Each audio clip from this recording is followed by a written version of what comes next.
Today in class we started section 20.4, comparing slope. We followed this from our slope-intercept form notes that we did yesterday. Now that we know how to put equations in slope-intercept form, which is y equals mx plus b, we can compare what their slopes are. Remember that m is what slope is. So let's see how this works. What you need to know about these notes is that the larger the slope, the steeper the line. That's very important information. You may want to underline that a couple of times. The larger the slope, the steeper the line. So let's take a look at this graph that they give us. Looking at this graph, we can look to see which line is the steepest line. Take a look at line 1. Line 1 is closer to vertical than line 2. So line 1 is the steepest. It has the greatest slope. The closer it is to vertical, remember vertical is going up and down, the steeper the slope. If it's closer to horizontal, which runs left and right, then it's not as steep. It has a smaller slope. So it may be easy for you to determine which line is steeper by looking at a graph, but what if you don't have a graph? What if you're given an equation? For example, y equals 2x plus 1 and y equals 1/3 x plus 3. Well, you could put them on a graph, or you can just determine what you need to know from the slope-intercept form of the equations. When we're determining which line is steeper, we just compare their slopes. So let's take a look at the slopes of both of these lines. The slope for our first line is 2. The slope for our second line is 1/3. So which slope is greater? 2. So the line represented by y equals 2x plus 1 has the greater slope. Let's take a look at example 1. Which line is steeper? Y equals 2/3 x minus 2 or y equals 3x plus 5?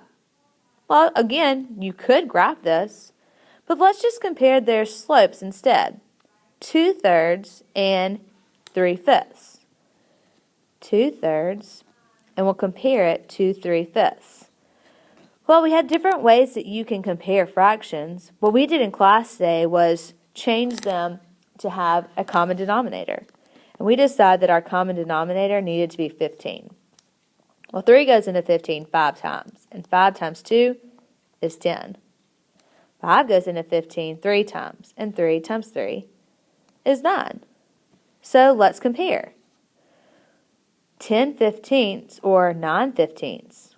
Which one's greater? 10/15 is greater than 9/15, which means that 2/3 is greater than 3/5. That lets us know that the line with a greater slope is steeper. So y equals 2/3 x minus 2 is the steeper line. It's closer to being vertical. In example 2, we're going to compare the lines y equals 7/4 x minus 2 to y equals 9/5 x plus 2. To compare the two lines, you can tell which line is steeper and where it crosses the y-axis. Or you can tell which line is closer to horizontal and give its y-intercept.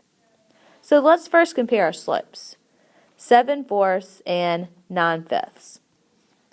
Again, we can use our common denominator, which for these fractions will be 20.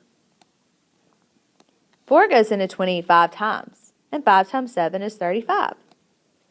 5 goes into 20 4 times, and 4 times 9 is 36. Can you tell which fraction is the largest? 36 over 20 is the largest fraction.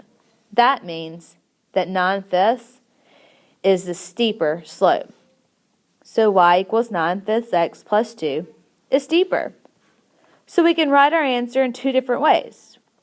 We can say that y equals 9/5 x plus 2 is steeper and crosses the y-axis at 2. Or you could say that y equals 7/4 x minus 2 is closer to horizontal and it crosses the y-axis at -2. In both statements, we're comparing the two graphs. We do have some very important information given to us. A negative slope has nothing to do with how steep a line is. The negative sign only tells you which way the line slants. Ignore the negative sign when you determine the steepness of a line. A line with a slope of -2 has the same steepness as a line with a slope of +2.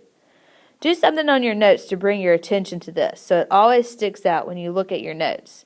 This is very important information. Practice 1. Identify by number which line is steepest and which line is most horizontal in each of the graphs below. Press pause. When you're ready to check your answer, press play. Here are your answers for practice 1. If you missed a problem, go back and review your notes again. If you need help, make sure to come see me in the morning. We'll complete practice 2 and practice 3 tomorrow in class.